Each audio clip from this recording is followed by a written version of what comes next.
Thunderdome is a hackathon or game jam. At the time the first Thunderdome happened, ARAM was already a thing built by our community, and it was something that dozens of rioters were playing every day. We loved playing with the house rules of only going down mid lane in Summoner's Rift, but ARAM as a custom game had some problems. It was just kind of frustrating to set up. You had to go through the custom game browser, you had to make sure everybody knew the rules, you had to make sure people respected the rules, but you could never really guarantee that you would see it all the way to the end. The hope going into Thunderdome first was, can we even do this in 3 days? Basically, by the end of day one, we had our playtest up and running. On the second day, they started doing balance tuning. You spent days 2 and 3 just playing the game and gathering people who would walk by and having them play too. And that generated so much buzz. You could just hear from people who were sitting on the computers how much they were enjoying the experience. At the very end of Thunderdome, there was a voting process for the most promising ideas. And then when they announced ARAM as number 1, we knew that we had gotten the attention of everyone across Riot. After the Thunderdome happened, it kind of like hung out in unknown limbo land for a little while, and then we got the opportunity to pick it up as a side project. We only were given 6 weeks, and so we'd work on different things about the game at the same time to be able to make progress. We decided not to use Summoner's Rift, but instead to use the tutorial map. Proving Grounds. League's art style when we started, it was pretty rough.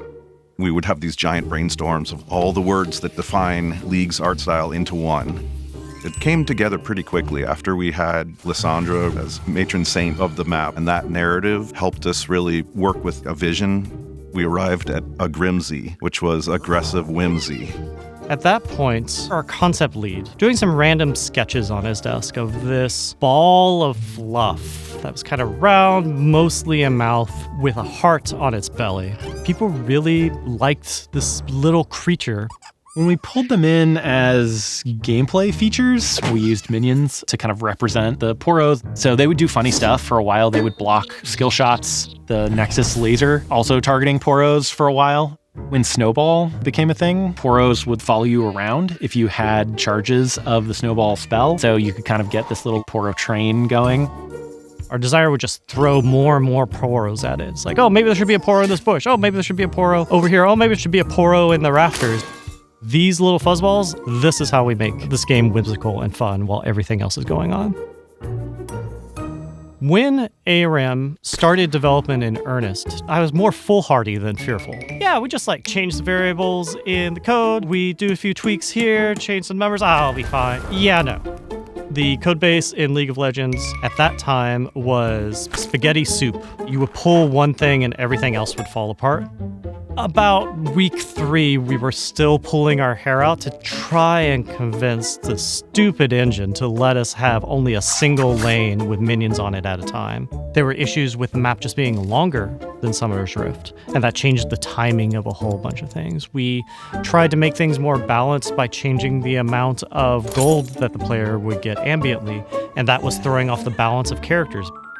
And about 5 weeks into this 6-week experiment, we all kind of hated what we were making. Playtests were not fun. We couldn't figure out what was going on. And I remember on a Tuesday night, we went in and it was like, well, I don't know, let's drop the death timer by 2 seconds at every level. And it was like flicking a light switch.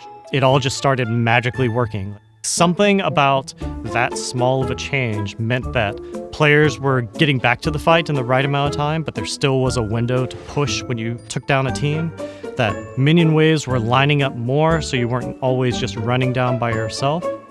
I've never in my entire development experience seen a single number change of such a small amount have such a big impact.